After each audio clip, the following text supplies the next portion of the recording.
አርታን የ2026 የፊፋ ወርልድ ካፕ በአነጋጋሪነቱ ቀጥሏል። አሜሪካ ከሜክሲኮና ከካናዳ በተለየ እንግዶቿን የተቀበለችበት ሁኔታ እያወዛገበ ይገኛል።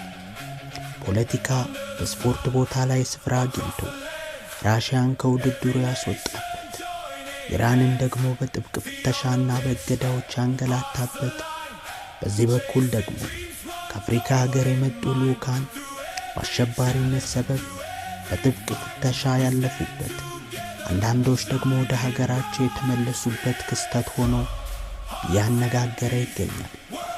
ዛሬ ከነዚህ ሰለባዎች አንዱ የሆነው የአፍሪካና የሶማሊያ ኩራት የሆነውን ዳኛ እናነሳለን።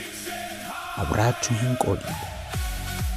ኦማር አብዱልከድር አርታን የተወለደው በሶማሊያ ሞቃዲሾ ጁን 6 1992 ሲሆን ዳኝነት ስራውን የጀመረው በሶማሊያ የመጀመሪያ ሊግ ነው።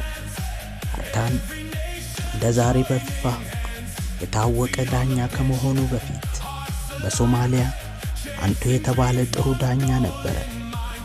ነገር ግን ይህ ውጤታማነቱ በፊፋ ተገምግሞ የተለያዩ ውድድሮችን እንዲመራ እድል ተሰጥቶታል። የ2024-25 የካፍ ቻምፒዮንስ ሊግ፣ የአፍሪካ ዋንጫ፣ ከዚህም በተጨማሪ የ2025 የፊፋ ከ20 ዓመት በታች ውድድር ብቸኛ የምስራቅ አፍሪካ ተወካይ ዳኛ ሆኖ መርቷል።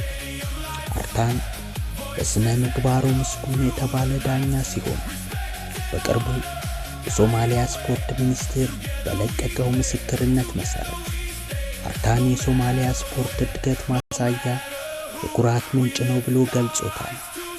አርታን የሶማሊያ ብቻ ሳይሆን የአፍሪካ ሁሉ ኩራትና ውጤታማ ዳኛ ሲሆን በ2026 ከአፍሪካ ከተመረጡ 3 ዳኞች ከሶማሊያ የተመረጠ ብቸኛ ዳኛ ነው።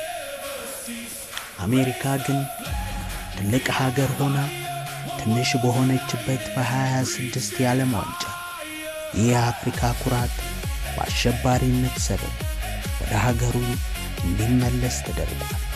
በዚህም የፊፋ ምላሽ ለዳኛው ካሳ መክፈልና በሀገራት መካከል ጣልቃ አንገባም